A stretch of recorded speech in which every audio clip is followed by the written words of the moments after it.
Oke, jumpa lagi kita dengan Cak Ompong. Bagaimana kabarnya Bapak Ibu sekalian serta para sohibulane? Tentu kita semua dalam keadaan baik dan sehat. Itulah yang kita harapkan ya dalam hidup ini. Tetap sehat dan semangat. Pasca kebakaran depo Pertamina Pelumpang, itu terjadi polemik.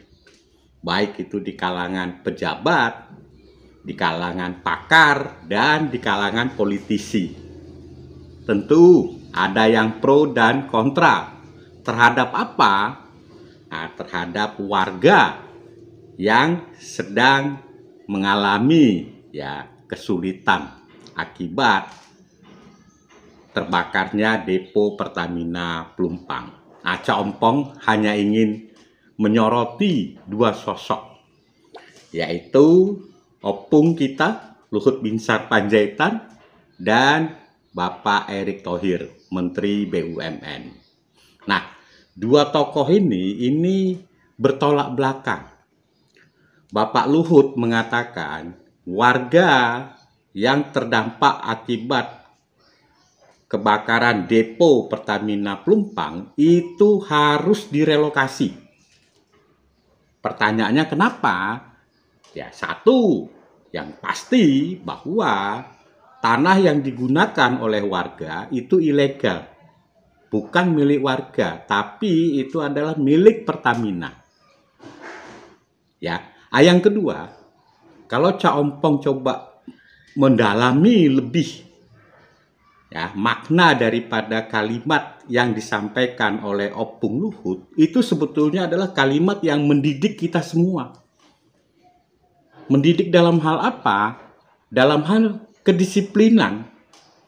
Disiplin terhadap warga, bahwa dilarang keras menggunakan tanah yang bukan miliknya.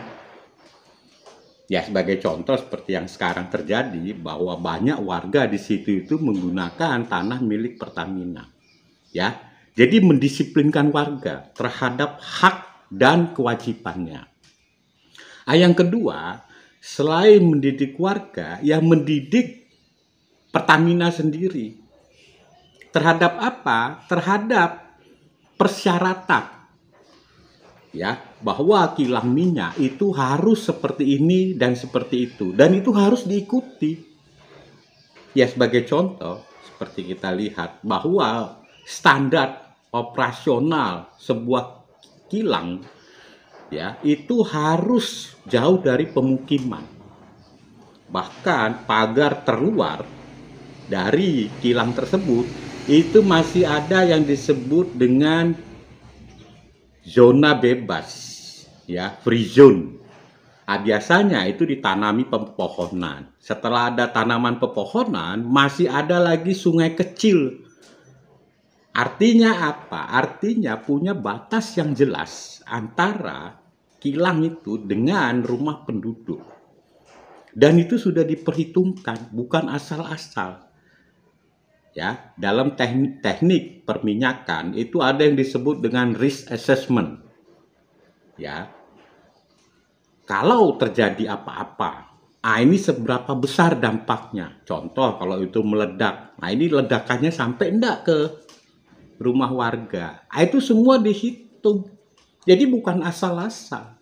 Seperti yang dikatakan Bapak Luhut, bahwa Pertamina itu sudah ada di situ sebelum ada warga.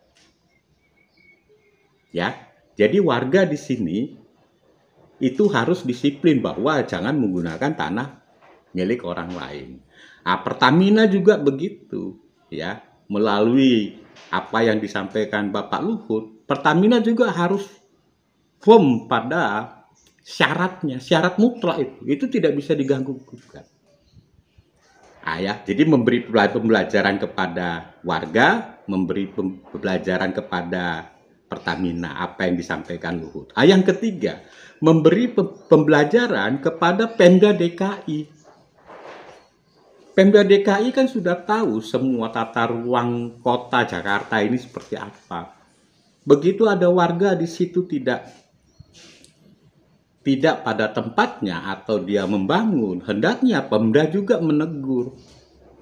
Nah, kenapa tidak ditegur? Nah, disinilah warga itu sangat digunakan ketika mendekati pilpres, ketika mendekati pilihan gubernur dan lain sebagainya. Jadi sekarang kenyataannya wargalah yang menjadi korban. Oke, itu dari Bapak Luhut. Jadi memang harus direlokasi. Nah, yang kedua kita melihat dari Erick Thohir. Nah, Bapak Erick Thohir ini sepertinya, ya kalau saya Cak Ompong ini melihat, ya ini sudah bergaya Anies Baswedan.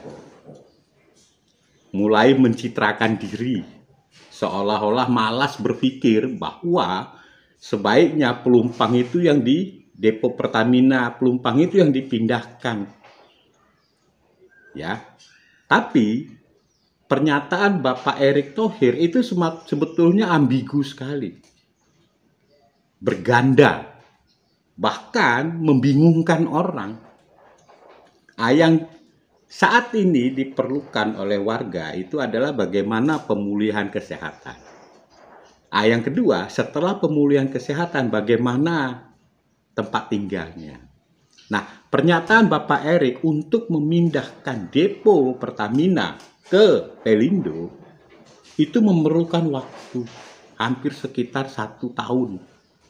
Belum lagi membangunnya 2,5 tahun sampai 3 tahun. Ini kan ambigu sekali. Jadi punya timeline yang cukup panjang. Padahal warga itu memerlukan kesehatan yang mendesak agar pulih dan tempat tinggal. Dan berikutnya usaha. Nah, kalau timeline yang disampaikan oleh Bapak Erick bahwa dimulai tahun akhir 2024 dan pembangunannya memakan waktu 3,5 tahun. Nah, ini warga ini seperti apa ini? Nah, itu satu. Yang kedua, tentu masih ada ya diperlukan ya survei, ya studi kelayakan, untung ruginya kalau itu di Pelindo. Nah, pihak Pelindo sendiri juga menghitung untung ruginya kalau itu Pertamina ada di kawasan Pelindo, bagaimana keamanannya dan lain sebagainya. Tentu pekerjaan apa yang disampaikan oleh Bapak Erick itu jauh lebih sulit daripada merelokasi warga. Nah, tapi di balik itu semua, nah ini Bapak Erick ini kan sudah mulai terdengar akan bakal calon wakil presiden. Nah, tentu bahasanya juga itu seolah-olah dalam tanda kutip menyenangkan warga. Tapi itu hanya semu. Hanya memberi ya janji palsu, PHP lah. Untuk melakukan apa yang disampaikan Bapak Erick itu tidak semudah itu, bro. Dan kita juga ya Cak Ompong ini berpesanlah kepada Bapak Erick tidak usah niru-niru pencitraan gaya Anies Baswedan. Seolah-olah kita menyenangkan warga, tapi pada akhirnya ya tidak jadi kenyataan. Seperti saat ini IMB yang diberikan oleh Anies Baswedan kepada warga. Apa jadinya? Warga yang susah. Ya, Anies Baswedan dia sudah menikmati keterpilihannya untuk menjadi gubernur. Oke, kita berpesan Erick tidak usah niru-niru gaya pencitraan Anies Baswedan. Sampai jumpa lagi kita.